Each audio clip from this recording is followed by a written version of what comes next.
A 23-mile-wide channel separates Iran from the coast of Oman. The Strait of Hormuz sits in that gap between the two countries, and it handles roughly 20% of the world's oil traffic. For 5 months, it has been the most dangerous piece of water on Earth. Iran declared the strait closed after the United States conducted its third round of strikes in a week, in a serious escalation as the ongoing conflict spiraled. The question that now hangs over every oil market, every Gulf capital, and every American fuel pump is whether this standoff ends with a deal or with something far more destructive. Because the last 48 hours suggest the answer may finally be arriving. The United States military has paused its airstrikes on Iran after nearly 2 weeks of intensifying bombing, while diplomatic efforts have pushed forward to try to avert a return to all-out war. But to understand why that pause matters and why it might not hold, you have to go back to how this whole crisis started.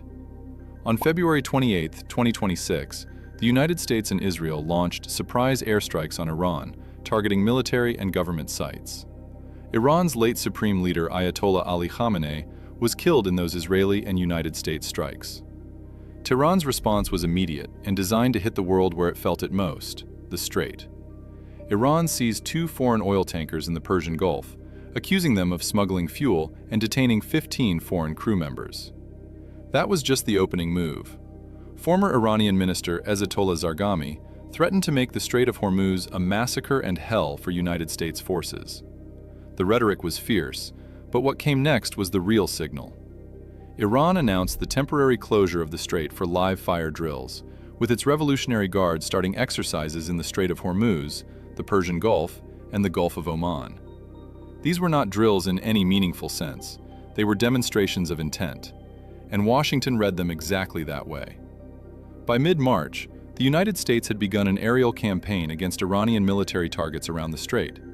The Islamic Revolutionary Guard Corps Navy specializes in fast attack craft, anti-ship missiles, naval mines, and swarm tactics designed to harass and threaten commercial and military traffic in confined waters. Those are precisely the assets the United States Air Force began targeting. Trump issued his first major ultimatum on March 22nd. He gave Iran a 48-hour ultimatum to open the Strait of Hormuz, warning he would strike energy plants. Iran didn't blink. The Islamic Revolutionary Guard Corps said the strait would be completely closed and not opened until destroyed Iranian power plants were rebuilt, a response that came after Trump's 48-hour warning. The threat exchange accelerated. Iranian Parliament Speaker Mohammad Bakir Kalibaf warned that if Tehran's infrastructure was targeted, key facilities across the region could be irreversibly destroyed. Iranian military officials also said they could target United States-linked energy, technology, and water infrastructure in the Gulf. So Trump did what he always does under pressure. He extended the deadline, then extended it again. On March 26th, Trump announced he was pausing the period of energy plant destruction by 10 days, citing ongoing talks. He noted that recent discussions between United States and Iranian officials had been very good and productive, expressing optimism that they could lead to a complete and total resolution of the conflict. Iran publicly denied meaningful talks were happening at all. The gap between the two sides' accounts was vast. And yet, with the April 7th deadline looming, something unexpected happened. Within hours of his planned attack, Trump took to his platform Truth Social to announce he had reversed course. He credited Pakistan for mediating the settlement, but warned it came with conditions, namely that Iran reopen the Strait of Hormuz. Trump wrote that based on conversations with Prime Minister Shehbaz Sharif and Field Marshal Asim Munir of Pakistan, he agreed to suspend the bombing and attack of Iran for a period of 2 weeks, subject to Iran agreeing to the complete, immediate, and safe opening of the Strait of Hormuz. Iran's Foreign Minister Abbas Araghchi confirmed that if attacks against Iran were halted, Iran agreed to the terms of the 2-week ceasefire. Global oil prices fell sharply and stock markets jumped after the United States and Iran agreed to a conditional 2-week ceasefire deal, with benchmark Brent crude dropping by nearly 16%.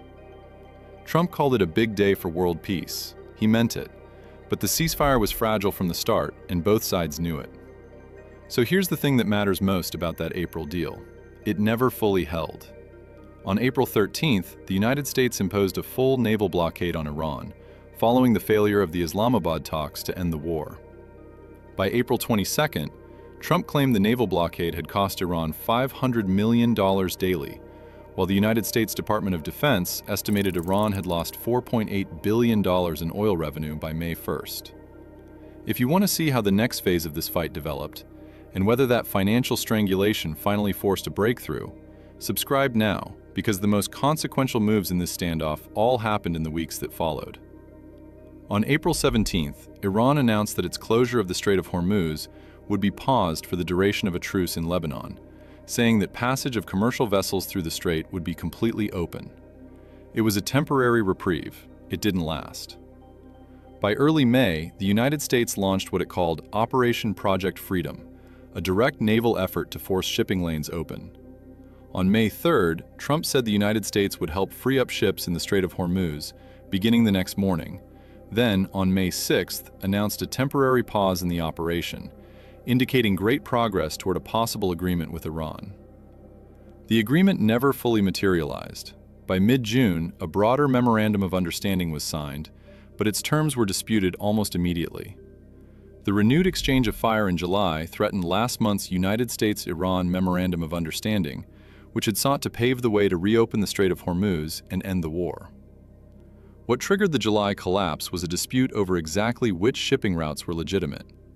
Iran accused the United States of trying to force open a new route through the strait, bypassing Iranian authorities, a move Tehran said violated the Memorandum of Understanding. Iranian Foreign Minister Abbas Araghchi argued the agreement gives Tehran the right to set transit routes and mechanisms for the strategic waterway. Washington saw it differently. The United States military said it was trying to create a route that Iran was describing as illegal, causing insecurity. Two sides, one narrow channel, and opposite interpretations of who had the right to control it. The confrontation that followed was the worst since February. The tensions spilled over into the Strait of Hormuz in early July, when the Islamic Revolutionary Guard Corps struck 3 commercial vessels, including a Qatari liquefied natural gas tanker off the coast of Oman. The next day, the United States carried out strikes on Iranian military targets, and Tehran responded with missile and drone attacks on United States bases across the Gulf, prompting Trump to call off the ceasefire. Trump declared the ceasefire between the two nations over. Then, he made a threat that changed the entire character of the conflict. Trump announced the United States would destroy one bridge or power plant every time Iran targeted a ship transiting the Strait of Hormuz, the most explicit formula yet for infrastructure retaliation. Iran responded that it would hit infrastructure and energy facilities across the region for every United States strike on Iran. Both sides were now running explicit tit-for-tat formulas in public. United States Central Command subsequently reported striking Iranian air defense systems, command and control networks, coastal radar sites, anti-ship missile capabilities, and more than 60 Islamic Revolutionary Guard Corps small boats in and near the strait to degrade Iran's ability to continue attacking international commerce. That's a significant number, more than 60 small boats destroyed in a single campaign phase. Those fast attack vessels are a cornerstone of the Islamic Revolutionary Guard Corps' choke point strategy, built specifically to swarm and overwhelm larger ships in narrow waters. Removing 60 of them doesn't end the threat, but it changes the math. Trump later confirmed that 3 warships had transited, very successfully, out of the Strait of Hormuz under fire, with no damage done to the 3 destroyers, but great damage done to the Iranian attackers. He also threatened that just as the United States knocked them out again that day, it would knock them out a lot harder and a lot more violently in the future if Iran didn't get its deal signed fast. That combination, demonstrated naval passage under fire and a harder threat for next time, was Trump's central message. The strait would reopen whether Tehran agreed or not. The American military hit around 90 targets and airstrikes across Iran in a single day after Trump declared the ceasefire over following Iranian attacks on shipping in the Strait of Hormuz. Since that Tuesday, the United States had struck about 170 targets in Iran, according to United States Central Command. Iran, meanwhile, was expanding the theater. The Islamic Revolutionary Guard Corps threatened to close all other export routes used by the United States and its allies after Iran shut the Strait of Hormuz and Washington reimposed a naval blockade on Iranian ports. The Islamic Revolutionary Guard Corps said in a statement that the region's energy exports would be either for everyone or for no one. the second choke point came into focus. Analysts told Reuters that Iran was signaling it could rely on its Houthi allies in Yemen to close the Bab al-Mandab Strait, the strategic waterway leading to the Red Sea. A senior Houthi official warned that if the current situation were to aggravate, the Bab al-Mandab Strait and the Strait of Hormuz would be closed in an operational alliance, with oil prices skyrocketing to $200 a barrel in a dreadful shock. Saudi Arabia was also fighting Iran-backed Houthi rebels, who vowed to close the Bab al-Mandab Strait to Saudi-linked shipping, and Houthis hit 2 Saudi oil tankers in the Red Sea. The prospect of a Red Sea standoff adding to the one in the Persian Gulf further inflamed energy markets, dragging down stocks and bonds in the process. The Institute for the Study of War weighed in at this point, and its verdict was blunt. The Institute for the Study of War and the Critical Threats Project said Iran appears willing to risk renewed large-scale conflict with the United States in an effort to maintain control of the Strait of Hormuz, concluding that Tehran's response to the latest United States strikes suggests Iranian leaders place a higher priority on controlling the strategic waterway than on avoiding further military escalation with Washington. That analysis matters. If Tehran's calculus is to hold the strait at any cost, no number of destroyed boats or bombed bridges changes the outcome.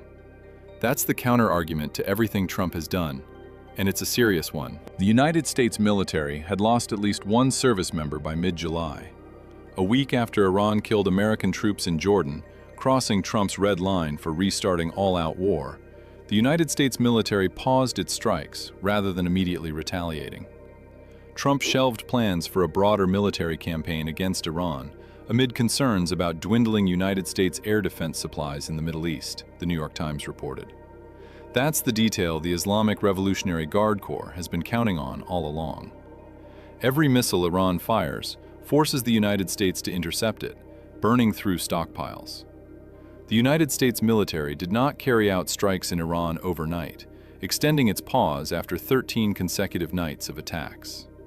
After 12 consecutive days of United States military strikes on Iranian military targets around the strait, a 4-day lull in Iranian attacks on commercial shipping was seen as an opportunity to resume diplomatic talks and dial down the war. That lull is where things stand today, July 26, 2026. Iran reported no strikes overnight into Saturday, an apparent break from nearly 2 weeks of consecutive nights of United States attacks. Iranian Health Ministry spokesperson Hossein Kermanpour confirmed that Iran had a peaceful night without any attacks reported. The diplomacy is moving in parallel.